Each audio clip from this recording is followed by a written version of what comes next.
Hi everyone, it's Miss Chelsea with the Mount Holly Branch Library, and it is time for another teen book talk. And this month, our category is going to be on spooky stories slash thriller, suspense type stories. This is my favorite genre. So for Halloween, I kind of wanted just to pick that one because I think it was fitting. Um, I really enjoy it. I hope that you hear, if you enjoy it, I hope that you hear some books in here that you're going to want to read. I will have to say, I picked five, so we're going to go over five books. All five of them are really interesting, and I'm having a hard time trying to pick out which one I want to read first.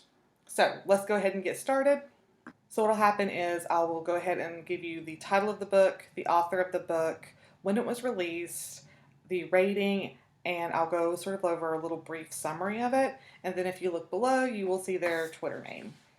So the first book I have is called The Glare, and that is by Margot Harrison, and it was released in July of this year, so July 2020. And out of 5 on Goodreads, it has a rating of 3.58, so that's pretty good.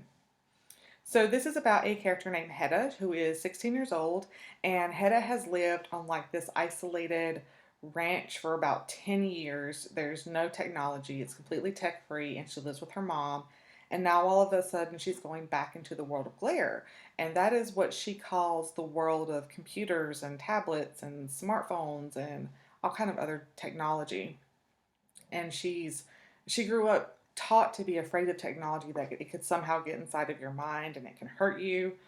But she's going to go stay with her dad who lives in California where she was born, and she's kind of really just ready to be normal, have those normal teenage life scenarios, hanging out with friends and getting to know other people. And sort of once she arrives, she's finally like feels more in control of her life now. So she starts hanging out with some old friends that she remembers from before she left. She hangs out with her stepmom and her dad and her half brother, and all of a sudden she rediscovers the glare. Now, this is the real glare. This is the first person shooter game that can only be found on the dark web. And they say that if you die 13 times on level 13, you die in real life. So this game scared her when she was very, very young. And she starts playing the so called, what they call the death game. And it begins spreading among all of her friends, and all of her friends start playing it. And then she realizes the truth behind some of her nightmares is even more twisted than she could have imagined. So that sounds really good. I'm very interested in seeing what happens, so I'm probably going to be reading that one. So next I have Horrid by Katrina Lino. It actually releases in September, or released in September of this year, so September 2020. It has a rating of 3.80 out of 5 on Goodreads. So this book is a little sad. This story is about Jane, who had just lost her father, and her and her mom move away from the sunny California where her life is to this dreary, dilapidated old house in Maine, where her mom had actually grown, where her mom had grew up. All they want is a fresh start, but behind the doors of this new house, or of this dilapidated house, is a history that makes them just feel very alone and somewhat tormented. So as autumn arrives, it starts getting cold. Jane starts settling into the new home, and she tries to find some solace in books and memories of her dad, and she tries making new friends, but there's a little bit of bullying that starts to happen. And Jane's mom does like a 180. She starts spiraling um, after she returns to her childhood house. She won't really reveal why. She's just acting very different. And then Jane discovers a secret room, which is called the storage room. And her mom has kept it locked for storage, but there's no storage in there at all. It was actually a little girl's bedroom, and it's been left untouched for years, but it's not quite empty.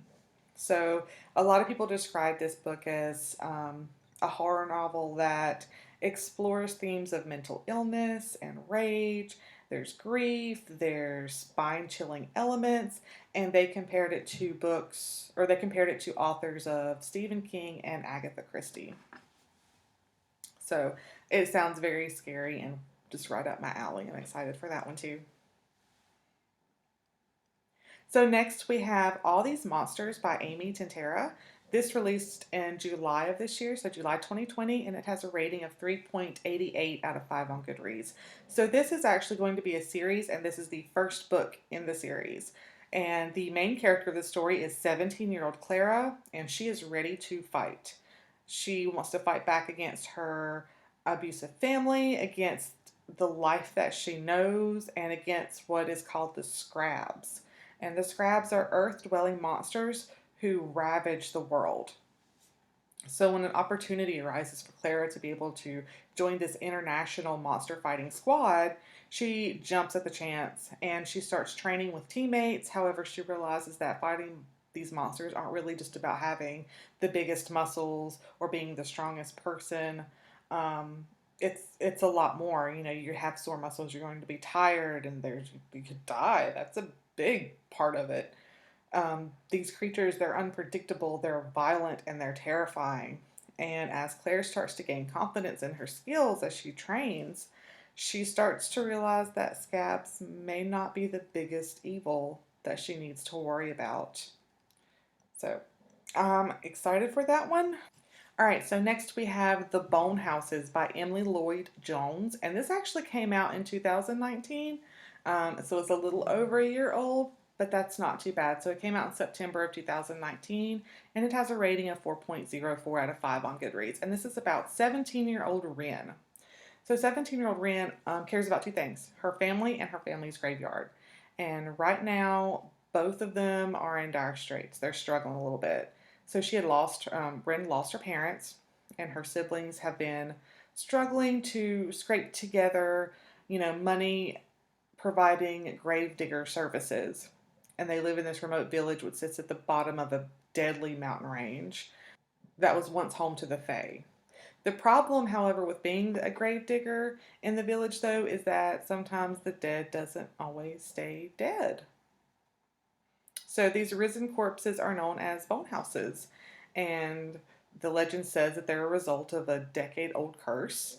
And when Ellis, who is a apprentice map maker with a weird past, just mysteriously arrives into town, the bone houses start attacking very badly. So they have like this whole new energy every since he arrives into town. So coincidence? Maybe, maybe not.